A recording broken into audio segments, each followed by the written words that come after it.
Махаббат ертегісі 51-ші бөлім. Бүгінгі эпизод өте қызықты әрі күлкілі болады. Махирге Жанпиза өзінің махаббатының күмәнданғанын айтып жүрді. Өйткені алдыңғы бөлімде Махирдің бұрынғы сүйіктісімен бірге болдық деген бар.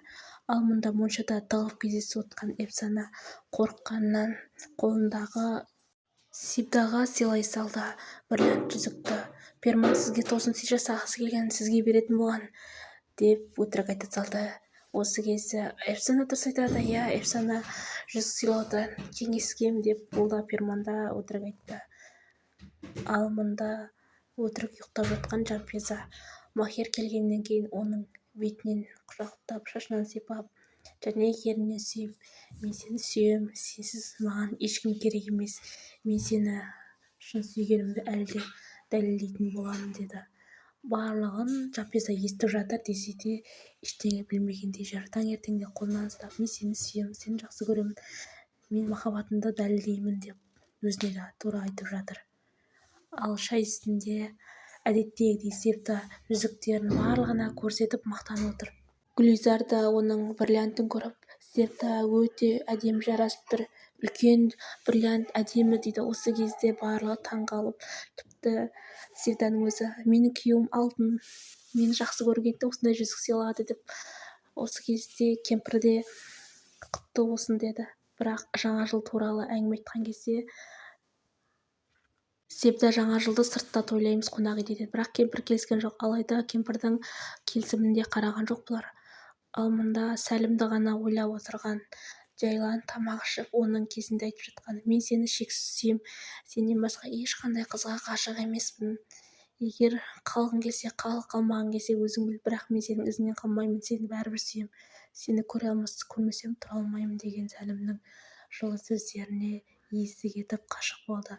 Одан кейін сыртқа таза ауа жұтуға шыққан кезде сыртынан көлік аңдып жүріп, оны қарыз болған бандиттер алып қашып кетті. Жібер десе де жіберген жоқ. Махир осы Сибданың сөзіне намыстанды ма, или Жанпизаға дәлелдеймін деді ма? Жанпизаға қарызға батып, тіпті жерін сатып, өте үлкен қауқар тасты бриллиант алып жатыр, және де Жанпизаға беженсіз асып бермек. Перман звондап осы кезде, ертең кешке біз жаңа жылға жиналамыз, қонақ үйді түгелімен сатып алдық, Сараны да Салихты ертіп кел дейді. Ал мұнда тұтқынға түскен Жайлан, мені жібер, анама звонда, анам қазір келеді деді. Өкінішке орай анасына звондаған кезде, кешір қызым, мен саған бара алмаймын, менде ақша жоқ деп телефонды қоя салды.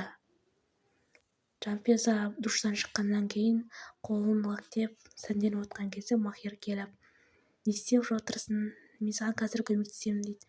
Жанпиза ұялып, Махир, сенің есің дұрыс па, мен жалаңаш отырмын, келме, мен киініп алайын десе де қарамайды. Сен менің әйелімсің, мен сені сүйемін, қазір мен саған шашыңды тарап беремін. Осылайша екеуі жылы сөздерін айтып жатыр. Барлығын Махир іштей Жанпиза кешірді сында да әзірде бұлданып жүр. Махир болса оның тіпті тырнағындағы лактеріне дейін кеп тұрыпты.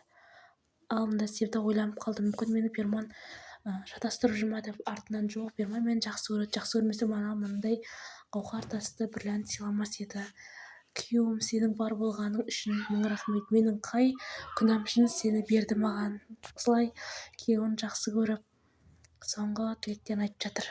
Сәлімнің ішке келгенін көрген қарақшылар, Сәлім аламейсіз бе еді, кешіріңіз деп жүздерін төмен салды. Өйткені Сәлім бұлардың үстінен қарайтын ең ірі бандиттердің бастығы. Үн-түн демей, ақша да бермей Жайланды құтқарып әкетті.